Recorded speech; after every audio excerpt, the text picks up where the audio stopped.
जय Hind. Dear student, तैयारी चल रही है आप लोगों की। बहुत अच्छे से आप प्रैक्टिस कर रहे होंगे।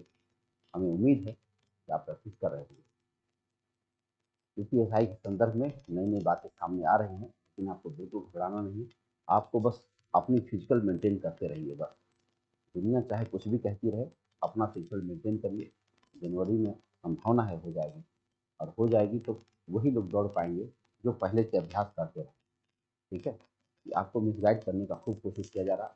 कुछ घटनाएं हैं जिसको संज्ञान में लिया जा रहा है, तो जल्दी ही उसका कुछ निस्तारण हो जाएगा। इसके लिए आपको परेशान होने की बिल्कुल जरूरत नहीं है। ठीक है, आइए शुरू करते हैं। ये रहा पहला क्वेश्चन। लिखा हुआ है 1² + 2² + 2² पर डॉट डॉट डॉट s²। तो बराबर है, कौन सा बराबर है? एक सवाल और होना चाहिए, है ना। ये तो इसके लिए एक फार्मूला दिया गया है। अब यहाँ से एक सवाल देना चाहिए था।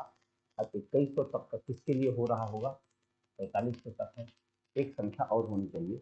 मान लीजिए पूछा जाता कि एक से, अब ये सवाल दिया नहीं गया, मैं अपने तरफ से सवाल बना देता हूँ।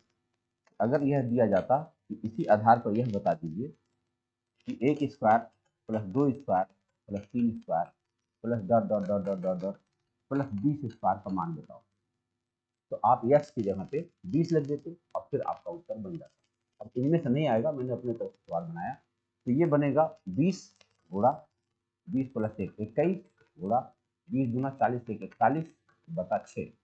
आप इसी को काट दीजिए, 3 7 21 3 गुना 6 और 2 दहा में 20, 7 1 7 7 6 28 और ये रहा 2870।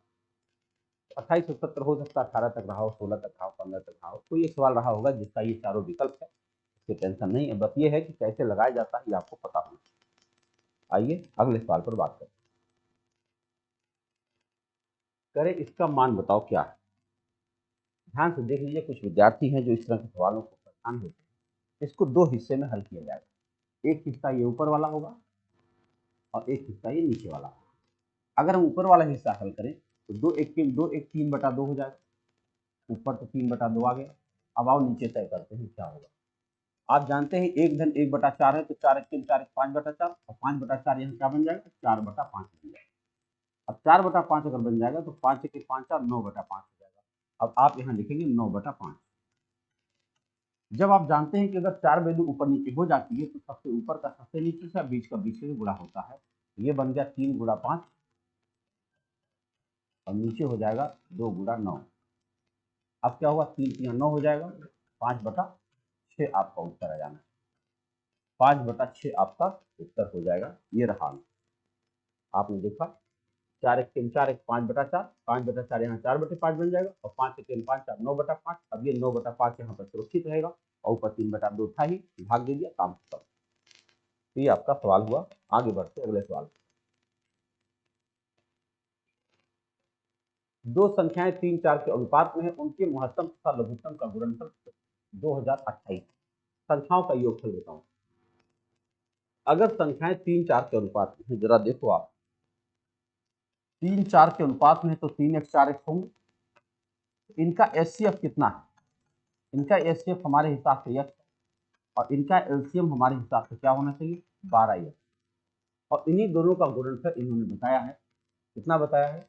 2028। लघुत्तम और महत्तम का गुणनफल यानी x गुणा 12x बराबर 2028। ये हुआ 12x²। एक्स स्क्वायर बराबर क्या हुआ? 12 से काटिए, 12 के 12 8 82, 12 6 72, 12 9 108। एक्स की वैल्यू क्या आ गई? 13। अगर एक्स की वैल्यू 13 आ गई, ये हुआ 13 3 39 और 13 चौके 52। यही दोनों संख्याएं हैं। इन्हीं संख्याओं का योगफल पूछा गया है। 9 2 11 5 3 8 9। ये रहा 91। दोनों संख्याओं का योगफल कितना आ गया? 91 आ गया। एकदम बहुत अच्छा सा सवाल, प्यारा सा, मजेदार सवाल है। ऐसे सवाल पर आपको बताएं अभ्यास करते रहना जरूरत है, क्योंकि बहुत जल्दी सवाल लगाने की जरूरत है।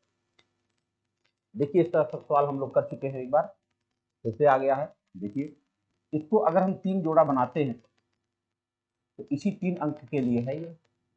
अब अगर हम इसको देखें तो पहली बार एकदम फ्री है, फिर यहाँ दशमलव है, फिर यहाँ दशमलव है, फिर यहाँ दशमलव। तो चलो उसका इसका वर्गमूल पहले बताओ कितना हो सकता है, वो तो दिया हुआ ऑलरेडी 135। उसका वर्गमूल क्या हो जाएगा, 13.5 हो जाएगा, उसका वर्गमूल हो गया। इसका वर्गमूल कितना हो जाएगा, 1.35 हो जाएगा। इसका वर्गमूल कितना हो जाएगा, 0.135। यही जोड़ना है बस, जोड़िए 5 5 3 8, 5 3 8 1 9, 5 3 8 1 9, 3 1 4 और 149.985। कितना आ गया, 149.985 आपका उत्तर बना। मतलब लगाना कुछ नहीं है, लगाया है, खाली बस वैल्यू देख करके उत्तर दे देना। नेक्स्ट क्वेश्चन आपके पास, तीन संख्याओं का औसत 60 है, यदि उनमें पहली संख्या शेष दो संख्याओं के योग का 1/4 है तो पहली संख्या बताओ। अच्छा बताओ, तीन संख्याओं का औसत अगर 60 है तो योग 6 18 180 होगा। अब मान लो तीनों संख्याएं ए बी सी है, तो कह रहे हैं कि बी प्लस सी जो है, कह रहा है उनमें पहली संख्या शेष दो संख्याओं के योग का 1/4 है। मतलब अगर इन दोनों संख्याओं का योग 4x है तो यह संख्या 1x है, क्योंकि 1/4 है। और इन्हीं को जोड़ने पर संख्या कितनी बन रही है, 180। 180 कहाँ से बन रही है, क्योंकि तीन संख्याओं का औसत 60 है तो योग एकदम 180 होगा। अब बताओ 5x बराबर 180 हुआ, तो बताओ x बराबर क्या होगा, 5 3 15, 5 6 30। पहली संख्या कौन आ गई, 36। यही पूछा गया था कि पहली संख्या कौन सी होगी। तो बस भाषा समझने की जरूरत है। गणित में हमने तमाम विद्यार्थियों से बात किया तो उनकी समस्या एक ही है कि सवाल वो पढ़ के समझ नहीं पाते कि करना क्या। अगर ये पता चल जाए तो बताओ जोड़ घटाना गुणा भाग किसको नहीं आता है ना। तो इसलिए जितने इबारती प्रश्न होते हैं, यानी कि सवाल दिए गए हो हिंदी भाषा में या अंग्रेजी भाषा में, उसको पढ़ के समझने का प्रयास करिए कि क्या है। लिखा है मोना और विकास की वर्तमान आयु का अनुपात क्रमशः 9:10 है। 4 वर्ष बाद यह अनुपात 11:12 होगा। तो बताओ मोना की वर्तमान आयु क्या है। तो मोना की वर्तमान आयु 9x है और विकास की 10x है। 4 वर्ष बाद +4 करना पड़ेगा, यह अनुपात 11:12 हो जाए। बस इसी को हल करें, x की वैल्यू मिल जाएगी, गुणा करें, ये हुआ 12 9 108x प्लस 12 चौके 48 बराबर 11 धान 110x प्लस 11 चौके 44। अगर हम 108 से इधर ले जाए तो यहाँ बचेंगे 2x और 44 इधर लाए, यहाँ बचेगा 4, x बराबर हो जाएगा 2।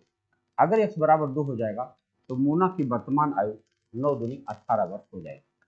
यही पूछा गया, कहा था मोना की वर्तमान आयु बताइए, तो मोना की वर्तमान आयु 18 वर्ष हो जाएगी। आप देख लीजिए कैसे लगाया गया, बहुत शांत छोटा सा तरीका और तुरंत आपके पास उत्तर। नेक्स्ट क्वेश्चन कैलकुलेशन से, 200 का 30% प्लस x, 200 का 30% प्लस x बराबर 550 का 48% माइनस 150 गुणा 10/100। यही इतना करना है। आओ हल किया जाए, एक एक वैल्यू हर करते जाएं, तो ये हो जाएगा 30 गुना 60 प्लस x बराबर, अगर हम इसको छोटा करें, एक जीरो कट गया, 5 से काटोगे 11, 5 दूनी 10 और 2 से काटोगे तो 24। अब 11 गुणे 24 करें तो 11 चौके 44, 4 11 दूनी 22, 4 26 माइनस दोनों जीरो काट दें तो 15 आ जाएगा। बताइए x बराबर क्या हो सकता है। ये 60 भी जाएगा तो उधर घट जाएगा, यानी 264 में से क्या घटाना पड़ेगा, ये 60 और 15 75 घटाना पड़ेगा। घटाइए, 14 में से 5 घटाएंगे 9, 5 15 में से 7 घटाएंगे 8 और ये रहेगा 189 आपका उत्तर बना। x की वैल्यू कितनी आ जाएगी, 189। देख लीजिए सोल्यूशन कैसे हुआ है। ये दरअसल ऐसी चीजें होती हैं कि कई सारे विद्यार्थी इसमें उलझे नजर आते हैं, देर तक एक सवाल में फंसे रहेंगे, आंसर तो आ जाता है लेकिन टाइम चला जाता है। यूपीएसआई में यही हुआ था, बहुत सारे अच्छे बच्चे बहुत अच्छा परफॉर्मेंस नहीं दे पाए। इसका रीजन उनका आलसीपन। अगर थोड़ा सा अभ्यास करते तो उनका बढ़िया अभ्यास बन जाता। गांधी जयंती के अवसर पर गांधी आश्रम ने रेशम पर 25% की छूट की घोषणा की। यदि रेशम की एक साड़ी का विक्रय मूल्य 525 रुपया है तो अंकित मूल्य क्या था। मतलब अंकित मूल्य मान लो एमपी है और एमपी पर 25% की छूट की घोषणा करी, यानी 75% पर बेच रहा है। और तब कितने में बेच रहा है? 525 में। बस काटो। अगर हम चाहें तो इसको 25 या 75, 2500 के 100 कर सकते हैं। और 3 से ये कट जाएगा, 3 एक 3, 3 सत्ते 21, 3 पच्चे 15। अब 4 वहां जाएगा, गुणा करेगा। एमपी मतलब मार्क प्राइस, 4 पच्चे 20, 2 सत्ता चौके 68, जो 70, 700 रुपए इसकी कीमत। उस साड़ी की कीमत 700 रुपए थी, जिसको 25% की छूट पर 525 पर बेची गई। छोटा सा प्रश्न। आगे बढ़ते हैं अगले सवाल की तरफ। एक व्यापारी लागत मूल्य से 30% अधिक वसूल करता है, नगद अदायगी के लिए अपने उपभोक्ता को 10% छूट देता है, तो उसे कितना प्रतिशत लाभ होगा? देखो, मान लो उसकी लागत मूल्य 100 रही, उसने 30% अधिक वसूला, परंतु कोई अगर नगद खरीद रहा है तो 10% की छूट भी दे देता है। 10% की छूट देगा तो 90% तो बेच देगा। बस इसी को हल करके देखो कितना रुपए में बिक रहा सामान।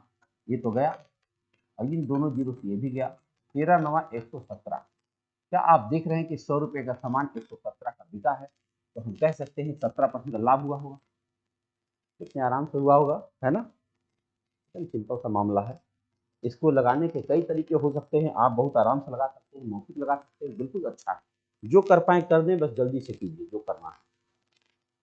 ये रहा सवाल आपके पास। 800 रुपये साधारण ब्याज से 3 वर्षों में 920 रुपये बनता। अगर ब्याज की दर 3% बढ़ा दिया जाए तो रकम कितनी होगी? तो सबसे पहले तो हमें दर ज्ञात करना है। 800 रुपये अगर 920 बना है, इसका मतलब 120 रुपये ब्याज बना होगा। तो आओ देखा जाए दर क्या है। 800 रुपया है, दर नहीं पता, 3 वर्षों में 120 रुपया बन गया। अगर हम चाहें तो इसको काटेंगे, 8 या 24, 24 पच्चे 120। आर की वैल्यू कितनी आ गई? 5%। अब इन्होंने कहा ब्याज दर 3% बढ़ा देंगे। 5% पहले था, 3% बढ़ा दोगे तो 8% हो जाएगा। अब वही 800 रुपया 8% पर रखा जाएगा और 3 वर्ष के लिए रखा जाएगा, तो कितना ब्याज हो जाएगा? 8 अठारह में 64 गुणा 3। अब 64 गुणा 3 करेंगे तो 3 चौके 12, 3 चौके 18, 1 19, 192 रुपया ब्याज हो जाएगा। अब 800 रुपया मूलधन है, 192 ब्याज हो जाएगा, तो 992 रुपया हो जाएगा और इतना रुपया आपको मिल जाएगा। 2 पंक्तियों का सवाल है, बहुत आसानी से सोचा जा सकता है, कठिन कोई नहीं है, बस केवल अभ्यास के लिए रखे गए छोटे सवाल। एक धनराशि चक्रवृद्धि ब्याज की दर से 6 वर्ष में अपने से दोगुनी हो जाती है, तब उसी ब्याज की दर से वह धनराशि कितने समय में 8 गुनी हो जाएगी? बताओ, हमारे पास 1 रुपया है, वो 6 वर्ष में 2 रुपया हो जाएगा, अगले 6 वर्ष में उसका दुगना हो जाएगा, अगले 6 वर्ष में उसका दुगना हो जाएगा। बताओ, 8 गुना हुआ, कैसे साल लगे? 6 तिया 18 वर्ष। 18 वर्ष के समय में वो निश्चित रूप से 8 गुना हो जाएगा। ये है चक्रवृद्धि ब्याज। इतने आसानी से सोचा जा सकता है चक्रवृद्धि ब्याज। आइए आगे बढ़ते हैं। ये भी कैलकुलेशन का सवाल है। लिखा P प्लस क्यू का 20% बराबर होता है P माइनस क्यू का 50%। तो P अनुपात क्यू बताओ। कितना सिंपल सवाल है। P प्लस क्यू का 20% बराबर है P माइनस क्यू का 50%। अगर ऐसा है तो दोनों 100 कट गए और ये 0 भी कट गया। अब केवल गुणा कर दीजिए, उत्तर बन गया 2P प्लस 2Q बराबर 5P माइनस 5Q। अगर हम 2P उधर ले जाए तो 3P और 5Q उधर लाए तो 7Q। बताओ P बटा Q बराबर क्या हुआ? क्या 7 बटा 3 हुआ? कहीं दिख रहा है? ये रहा, P और Q में 7-3 का रेशियो है। कितना सिंपल सा सवाल, कुछ करना नहीं पड़ता है। देख लीजिए, बड़े बड़े सवालों में कुछ खास काम नहीं होता है, बशर्ते करने की आदत होनी चाहिए। देखिए अगला सवाल क्या है। ए बी सी ने मिलकर व्यापार किया। प्रारंभ में ए ने कुल धन लगाया, 6 माह बाद बी ने ए से दुगुना धन लगाया, 8 माह बाद सी ने ए से तिगुना धन लगाया। वर्ष के अंत में 18,000 रुपये के कुल लाभ में सी का हिस्सा बताओ। यहाँ जो कुल लिखा है, यहाँ कुछ होना चाहिए, है ना? कुछ होना चाहिए। तो चलो, ए आया, प्रारंभ में आया और कुछ धन लगाया। कितना लगाया? वो यह लगाया होगा 1 रुपया लगाया, 1 रुपया लगाया होगा। इसने 1 रुपया लगाया होगा और पूरे 12 महीने तक था, और बी के बारे में सोचा जाए। 6 माह बाद बी आया, दुगना धन लेकर आया। दुगना धन लेकर आया होगा तो 2 रुपया लेकर आया होगा और 6 माह के लिए आया। फिर देखो सी आया, कब आया? 8 माह बाद सी आया। अगर 8 माह बाद आया तो केवल 4 महीने तक व्यापार में रहेगा। और ए से तिगुना धन लेकर आया, 3 रुपया लेकर आया 4 महीने के लिए। अब अगर आप इसका अनुपात निकालेंगे, यह भी 12 है, यह भी 12 है और यह भी 12 है, या 1:1:1। अब बताओ सी का हिस्सा कितना हुआ? अगर 1:1:1 हुआ तो 1/3 हिस्सा हुआ। 18,000 का 1/3 क्या होता है भाई? 6,000 रुपया होता है। बिना लगाए उत्तर आपके पास। पूंजी जितना लगाया और गुणा जितना समय तक लगाया, पूंजी गुणा समय करके यह अनुपात निकाला जाता है और बहुत आसानी से उत्तर आपके पास पहुंच जाता है। आइए देखते हैं अगला सवाल क्या है। देखो क्या है लिखा, त्रिभुज एबीसी में BE parallel BC, AD upon DB is equal to 3:5, AC is equal to 5.6, तो एई का मान ज्ञात कीजिए। देखो एक त्रिभुज दिख रहा है, ऐसे होगा। मान लो इसका नाम एबीसी है और ये डीई है। क्यों डीई है? क्योंकि लिखा है डीई पैरेलल बीसी। अब करें एडी डीबी जो है 3, 5 है। एडी एडी 3 है और डीबी कितना है? 5। अब पूरा एसी 5.6, पूरा 5.6 है ये पूरा। हमसे पूछा गया एई का मान, एई को हम एक्स मान ले रहे हैं। अगर एई को एक्स मान लेंगे तो ईसी कितना हो जाएगा? 5.6 माइनस एक्स हो जाएगा। बस काम खत्म हो चुका है, आपका उत्तर अब बन जाएगा। आप लिख सकते हैं 3/5 बराबर एक्स अपान 5.6 माइनस एक्स। क्रॉस मल्टीप्लाई कीजिए, उत्तर आपके पास होगा। तो तिरछा गुणा करो 5x, 3 छके 18, 3 पचे 15, x 16 माइनस 3x। 3x मैं इधर लाऊंगा तो 8x होगा बराबर 16.8। x बराबर होगा 8 दूनी 16, 8 के 8। x की वैल्यू आ गई 2.1। ये सिमिलैरिटी है, त्रिभुज का सिमिलैरिटी सेक्शन। सिमिलैरिटी सेक्शन से आप इतने आसानी से उत्तर निकाल सकते हैं, कहीं कोई समस्या नहीं बनती। अगला सवाल आपके पास ये रहा, ए बी और सी एक कार्य को क्रमशः 24, 6 और 12 दिनों में कर सकते हैं। एक साथ कार्य करते हुए वो काम को कितना दिन में कर पाएंगे? श्रीमान ए है, श्रीमान बी है, सी है। 24, 6 और 12, लघुत्तम तो 24 ही आएगा। 12 दूना 24, 6 चौके 24, 24 एक 24। तीन लोग मिलकर काम करेंगे तो 1 और 4 5 और 2 7, 7 यूनिट काम रोज होगा। तो बताओ 24 यूनिट काम कितना समय में हो जाएगा? 24/7 कहीं है, 7×21, 3/7। 3 सही 3/7 दिन में काम खत्म हो जाएगा। सी विकल्प आपका सही है। वर्क एंड टाइम इतने आसानी से सोचा जा सकता है। आइए अगले सवाल पर बात करें। लिखा, एक नल एक टैंक को 6 घंटे में खाली कर सकता है। एक अन्य नल 10 लीटर प्रति घंटा की दर से टैंक को भरता है। यदि टैंक पूरा भरा हो तथा दोनों नलों को खोल दिया जाए तो 15 घंटे में खाली हो जाता है। टैंक की धारिता बताओ। जरा सोचो, ये नल ए है, ये 6 घंटे में खाली कर सकता है, ये माइनस कर रहा है। और एक अन्य नल 10 लीटर प्रति घंटा के साथ भर रहा है और टैंक पूरा भरा हो, दोनों नलों को खोल दिया जाए, अर्थात ए खाली करता रहे और बी भरता रहे, तब उसे लगता है 15 घंटे। तो बताओ कितना घंटे लगे? 15 और 6 का लघुत्तम क्या हो सकता है? 30। 15 दूना 30 और 6 पचे 30। ये 5 खाली हो रहा है लेकिन दिख रहा है 2 ही खाली हो रहा। इसका मतलब भरने वाला 3 की क्षमता से भर रहा है।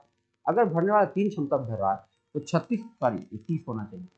तो अगर भरने वाला 3 क्षमता से भर रहा है तो 3 क्षमता से 30 यूनिट भरने में कितना समय लगेगा? 10 घंटा लगेगा। अब बताओ 10 घंटा में कितना पानी भर पाएगा? बताओ, कह रहे हैं 10 लीटर 1 घंटे में भर पाता है। अगर 10 लीटर 1 घंटे में भर पाता है तो 10 घंटे में कितना पानी भर पाएगा? 100 लीटर की टंकी है। ये रहे, बहुत ध्यान से लगा लीजिएगा, टंकी वाला सवाल है। टंकी की धारिता के सवाल बहुत कम बने हुए लेकिन गलत बहुत हो जाते हैं। तो बहुत आराम से समझिएगा कि 6 घंटे में खाली कर सकता था और अगर कोई से भरता भी रहे तब खाली करने में 15 घंटे लग रहे हैं, यानी कि भरने वाली क्षमता 3 आ गई, अर्थात पूरी टंकी भरने में उसको 10 घंटे लगेंगे। 1 घंटा में वो 10 लीटर पानी भर सकता है, तो 10 घंटे में 100 लीटर पानी भर देगा। आइए देखते हैं अगला सवाल। ये क्वेश्चन आपके पास है, देखिए, शरद किसी दूरी की आधी दूरी को 4 किलोमीटर प्रति घंटा की गति से वह शेष को 5 किलोमीटर प्रति घंटा गति से पूरी करता है। यदि उसे कुल मिलाकर 42 मिनट लगा तो यह दूरी कितनी है? सोचो, अगर आधी दूरी को 4 की चाल चलेगी और आधी दूरी को 5 की चाल चलेगी तो निश्चित रूप से इनकी औसत चाल निकाली जा सकती है 2xy अपन x प्लस वाई से। बिल्कुल, 2xy देखो 2 गुणा 4 गुणा 5 अपान 4 प्लस 5 यानी 9, ये इनकी औसत चाल हो गई। अब इस औसत चाल से कितना दूर तक चले, हमको दूरी ज्ञात करना है, चाल गुणा समय करना पड़ेगा। समय है 42 मिनट, 42/60, बस इसे काट दीजिए, आपका किलोमीटर आपके पास है। चलो काटते हैं, बिल्कुल कट जाएगा। 4 पचे 20, 20 यहाँ 60, और 3 से आप इसको काट सकते हो, इसको 14 बार में। अब कुछ नहीं कट रहा, 28/9 क्या दिख रहा है, ठीक है। कितना हो गया, 14 दूनी 28, 28/9 आ गया। काटोगे, 9 तिया 27, बस वही 3 सही 1/9 यानी 3 किलोमीटर के लगभग आ गए। ये दूरी लगभग कितनी है, लगभग करोगे तो लगभग 3 किलोमीटर। वैसे कितना आ जाएगा, 3.1 आ जाएगा, है ना, 3.11। तो ये बहुत आसान तरीका है। क्या किया हमने, यहाँ पे मैंने औसत चाल निकाल लिया और औसत चाल गुणा समय कर देंगे, चाल गुणा समय बराबर दूरी होती है, आपको उत्तर आपके पास। नेक्स्ट क्वेश्चन ये रहा, 150 मीटर लंबी रेलगाड़ी विपरीत दिशा से आती हुई एक दूरी को 100 मीटर लंबी, एक दूसरी रेलगाड़ी को जो 100 मीटर लंबी है 10 सेकंड में पार करती है। पहली रेलगाड़ी की रफ्तार 30 किलोमीटर प्रति घंटा हो तो दूसरी रेलगाड़ी की रफ्तार बताओ। देखो, रफ्तार पता करना है। 150 मीटर की पहली गाड़ी है, दूसरी गाड़ी 100 मीटर की है। 150 प्लस 100 करना पड़ेगा, तो पता चल गया 250 मीटर टोटल चलना है। अब किस चाल से चलना है, कह रहे पहली गाड़ी की रफ्तार 30 किलोमीटर प्रति घंटा, दूसरी गाड़ी की रफ्तार नहीं पता, एक्स मान लेते हैं। देखो, एक गाड़ी इधर से आ रही है, एक गाड़ी इधर से आ रही है, इसकी चाल 30 है, इसकी चाल को एक्स मान लेता हूँ, तो 30 प्लस एक्स हो जाएगा, एक्स प्लस 30 चाल हो जाएगा, और एक्स प्लस 30 को गुणा 5/18 आपको करना पड़ेगा, 18 ऊपर चला जाएगा, और समय कितना लगेगा, 10 सेकंड। बस इसी इतना काटना है। देखो, 250 दूरी थी, एक्स प्लस 30 से चलेंगे क्योंकि विपरीत दिशा में है, कारण विपरीत दिशा में चल रहा, एक विपरीत दिशा से आती हुई गाड़ी, इसलिए चाल को प्लस कर देना पड़ा। अब चलो काटते हैं, बहुत चीजें कट जाएंगी, ये जीरो कट जाएगा, इस 5 से 5 25 25 हो जाएगा, 18 25 90 हो जाएगा, यानी x प्लस 30 बराबर 90 हो जाएगा। x बराबर क्या हो जाएगा, 60 किलोमीटर। दूसरी गाड़ी की जो चाल आई है वो आई है 60 किलोमीटर प्रति घंटा। कितने आसानी से आप उत्तर निकाल सकते हैं, ये देखिए अगला सवाल। एक आयताकार बगीचा 100 मीटर गुणा 80 मीटर का है, उसके बाहर उसके साथ एक रास्ता भी है, उस रास्ते की चौड़ाई 10 मीटर है, तब साथ उस रास्ते का क्षेत्रफल कितना होगा। एक आयताकार बगीचा बना लीजिए, ये 100 मीटर का है, ये 80 मीटर का है, इसके बाहर चारों ओर 10 मीटर चौड़ा एक रास्ता, रास्ते क्षेत्रफल बताना है। आप जानते हो अगर रास्ते की चौड़ाई 10 होगी तो 10 इधर बढ़ेगा, 10 इधर बढ़ेगा, 20 बढ़ेगा, तो अब ये हो गया 120, और ये 20 बढ़कर के ये हो जाएगा 100। बड़े आयत के क्षेत्रफल में से छोटे आयत का क्षेत्रफल घटा देंगे, आपका उत्तर बन जाएगा। बड़े आयत का क्षेत्रफल क्या होगा, 120 गुणा 100 अर्थात 12,000, और छोटे आयत का क्षेत्रफल क्या होगा, 100 गुणा 80 बराबर 8। केवल घटा देंगे तो 4,000 आपका उत्तर बन जाएगा। रास्ते का क्षेत्रफल आ गया 4,000 वर्ग मीटर। कितना छोटा सा सवाल, रास्ते का है, मेंसुरेशन 2D में आता है, बहुत आराम से आप देख सकते हैं, कई सारे सवाल वहां मिल जाएंगे। अगला सवाल आपके पास है, 6 सेंटीमीटर गुणा 12 सेंटीमीटर गुणा 15 सेंटीमीटर विमाओं वाले घनाभ को बराबर घनों की पूर्ण संख्या में काटा गया है, बिना किसी हानि के घनों की न्यूनतम संख्या क्या होगी। न्यूनतम संख्या ज्ञात करने के लिए आपको महत्तम निकालना पड़ेगा। 6, 12, 15 का महत्तम क्या हो सकता है, 6, 12, 15 का HCF निकालेंगे, कितना आ जाएगा, 3, यानी कि जो हमारा घन बनेगा वो 3 इंटू 3 इंटू 3 का बनेगा। अब घनों की संख्या, पूरे घन का आयतन बटा एक छोटे घन का आयतन, पूरे घन का आयतन क्या है, 6 गुणा 12 गुणा 15 है, और हमारे घन का आयतन है 3 गुणा 3 गुणा 3, बस इसी को काटना है। 3 दूना 6 हो जाएगा, 3 चौके 12 हो जाएगा, 3 पचे 15 हो जाएगा, 2 चौके 8 पचा 40। छोटे घनों की संख्या कितनी हो जाएगी? 40। ये है आपका सवाल। मतलब थोड़ा सा कोशिश करें और उत्तर आपके पास पहुंच जाता है, इतना सामान्य प्रश्न बनता है। देखिए अगले प्रश्न पर चर्चा करें। 3 घंटियां एक साथ 11 बजे बजती हैं। वे तीनों क्रमशः 20 मिनट, 30 मिनट एवं 40 मिनट के अंतराल पर बजती हैं। तदनुसार वे दोबारा एक साथ किस समय बजेंगी? तो 20 मिनट, 30 मिनट, 40 मिनट का लघुत्तम निकाला जाए। 20, 30, 40 का लघुत्तम निकाला जाए। कैसे निकालेंगे? 20 के पापा जी हैं, अब आप इसको 10 से काट सकते हैं। 10 तिया 30, 10 चौके 40, 4 तिया 12, 12 ढाई 120। 120 मिनट लगेगा। 120 मिनट का मतलब 2 घंटा होता है। अगर पहली बार वो 11 बजे बजी है तो 2 घंटा बाद 1 बजे बजेंगी। ठीक 2 घंटे बाद यानी 1 बजे तीनों घंटे फिर एक साथ बजेंगी। इतना सिंपल है, केवल सोचना है, लघुत्तम का सवाल है। आइए देखते हैं अगले सवाल। कोई निश्चित राशि 3-5 के अनुपात में पी और क्यू व्यक्तियों में विभाजित किया गया, परंतु इसको 2-3 के अनुपात में विभाजित किया गया, जिससे क्यू को 10 रुपए का घाटा हो गया। तो बताना है कि राशि क्या थी। बताओ कौन सी राशि थी जिससे इतना बड़ा नुकसान हुआ। देखो 3-5 की राशि में विभाजित कराना, ऐसी कोई संख्या ले लो आप, जैसे 3-5 को जोड़ो 8 और 3 और 2 को जोड़ो 5, 8-5 का लघुत्तम निकालो। बहुत मजेदार तरीका बता रहा हूँ, दिल खुश हो जाएगा। ऐसा सवाल आपको जल्दी मिलता नहीं है, बहुत ध्यान से देखिएगा। मैं क्या कर रहा हूँ, 3-5 को जोड़ो 8 हुआ और 3-2 का जोड़ो 5 हुआ, 8-5 का लघुत्तम होगा 40। मैं मान लेता हूँ कुल 40 एक्स रुपया रहा होगा। अब इसको पी और क्यू में कैसे बांटना था? 3-5 में बांटना था।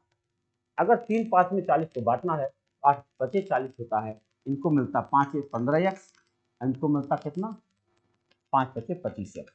यही इनको मिलना चाहिए, लेकिन मिला क्या? पी अनुपात क्यू को दोबारा बांटो 2-3 के अनुपात में। अगर 2-3 के अनुपात में बांटोगे तो 2 एक्स और 3 एक्स होगा। तो 5 हो गया, 5 8 40 यानी 8 दूनी 16 एक्स, 8 24। यही मिलना है। इन्होंने कहा क्यू को 10 रुपए का घाटा हुआ। क्यू को वहां 25 एक्स मिल रहा था, यहाँ 24 एक्स मिल रहा है। क्यू को 1 एक्स का घाटा हो रहा, वो कह रहे हैं 10 रुपए का घाटा हो रहा, यानी एक्स बराबर क्या हो गया? 10। अगर एक्स बराबर 10 हुआ तो बताओ कुल धन कितना था? 400 रुपया था। ये रहा आपका। इसको दोबारा आप लगाइएगा अपने मन से, तो आप महसूस करेंगे कि अगर एक्स मान के, केवल एक्स मान के लगाते कितना मुश्किल आएगी। देखिएगा जरूर। आइए चलते हैं अगले सवाल की तरफ। 126 रुपया प्रति किलोग्राम, 135 रुपया प्रति किलोग्राम चाय की दो किस्मों को एक तीसरे किस्म के साथ 1:2 के अनुपात में मिलाया जाता है। यदि मिश्रण का मूल्य 153 रुपया प्रति किलोग्राम हो तो तीसरे किस्म की चाय का मूल्य प्रति किलोग्राम होगा। देखो भैया 126 वाले देखो, 1:1:2 में मिलाया गया, तो ये 126 रुपया किलोग्राम था, ये 135 रुपया प्रति किलोग्राम था। और सॉरी, इसको हम मान लेते हैं, तीसरी वाली को मैं मान लेता हूँ तीसरी वाली एक्स के रेट से मिली होगी, ये 2x की मिली होगी। अब बताओ इतना रुपया हमारा अपना क्रय मूल्य आया, 4 किलोग्राम चाय हमारे पास तैयार हुई। अब भैया तैयार यहाँ पे क्या हुई? कह रहे हैं 153 रुपया के भाव से चाय तैयार हो पाई है, यानी 4 किलोग्राम चाय तैयार हुई है और 4 गुणा 153 तैयार। क्या अब हम इसे हल कर सकते हैं? बहुत आसानी से। और जोड़ा जाए 5 और 6 11, 1 4 और 2 6, 1 1 261 प्लस 2x बराबर 4 तिया 12, 1 15 चौके 60 61। बताओ 2x बराबर क्या हुआ? ये वैल्यू वहां जाके घटेगी, 2 में से 1 घटाएंगे 1, 11 में से 6 घटाएंगे 5 और 5 में से 2 घटाएंगे 3। x की वैल्यू क्या आ जाएगी? 2 1 2, 2 7 14, 2 5 10, 2 5 10। 175 रुपया 50 पैसा कहीं दिख रहा? ये रहा। तीसरी प्रकार की चाय आपकी आई है तो 175 रुपया 50 पैसा प्रति किलोग्राम तैयार हो पाई। देखिएगा सही है। आगे बढ़ते हैं अगले सवाल की तरफ। लिखा किसी धनराशि पर 2 वर्षों में 4% वार्षिक दर से साधारण ब्याज 80 रुपया होता है। इसी अवधि पर इसी दर से उसी समय के लिए चक्रवृद्धि ब्याज क्या होगा? तो सबसे पहले आपको वहां से मूलधन ज्ञात कर लेना चाहिए। बताओ मूलधन हमको नहीं पता है। मूलधन देखो, हमें मूलधन नहीं पता है। मान लो 3 रुपया मूलधन होगा और 4% की दर से 2 वर्षों में कितना ब्याज इकट्ठा हुआ है? 80 रुपया। क्या इससे हम मूलधन निकाल सकते हैं? 4 दूनी 8, 8 दहाई 80, मूलधन आ गया 1000 रुपया। अगर हमें मूलधन 1000 रुपया मिल गया है तो बताओ चक्रवृद्धि ब्याज निकालना हमारे लिए कितना आसान हो गया। एक दर है 4% और समय है 2 साल। इसी को हमें काटना है 25, ये हुआ 1000 गुणा 26/25 गुणा 26/25। काटो भैया, 25 चौके 100, 40, 5 बचे 25, 5 8 40, 26 छप्पन 676, 8 गुणा 676 और बटा 5 तो 8 छके 48, 4 छके 48, 8 छके 56, 4 60, 6, 8 छके 48 और 6 54 और बटा 5। चलो काटते हैं, 5 छके 5, 0, 5 8 40, 5 छके 5, 5 छके 30। बताओ 1000 रुपया था और 1081.6 रुपया बच गया, 81.6 रुपया ब्याज आ गया। ये हमारा था चक्रवृद्धि ब्याज। हमने क्या किया, मूलधन से पहले साधारण ब्याज से मूलधन निकाल लिया और मूलधन जब मिल गया तो चक्रवृद्धि ब्याज निकाल लिया। वो मिश्रण आता है, मिश्रण में से मूलधन घटाते तो हमारा ब्याज बन जाता। और ये रहा आज का आखिरी। देखो क्या है, ए एक कार्य के 1/4 भाग को 10 दिन में कर सकता है, बी 1/3 भाग को 20 दिन में कर सकता है। दोनों मिलकर कार्य समाप्त करें तथा आपको 3000 रुपया मजदूरी मिले तो सी को क्या हिस्सा मिलेगा। अच्छा बताओ, ए अगर 1/4 भाग 10 दिन में करता है तो पूरा एक काम कई दिन में करेगा? 40 दिन में। ऐसे बी 1/3 काम को 20 दिन में करता है तो पूरा काम करेगा 60 दिन में। ये 40 दिन में करेगा, ये 60 दिन में करेगा, बस इतना तो बहुत है। देखो ये 40 दिन में करेगा, बी 60 दिन में करेगा, लघुत्तम कितना आएगा? 120, 60 गुना 120, 40 या 120, 3:2 में पैसा बटेगा। ध्यान रखिएगा, क्षमता के अनुसार पैसा बढ़ता है। 3000 रुपया बांटना है, 3:2 के अनुपात में बांटना। कैसे बटेगा? 3 2 5, 5 छक्के 30, 6 3 1800, इनको मिल जाएगा 1200। इसका पूछा गया पी का हिस्सा, पी का हिस्सा 1800।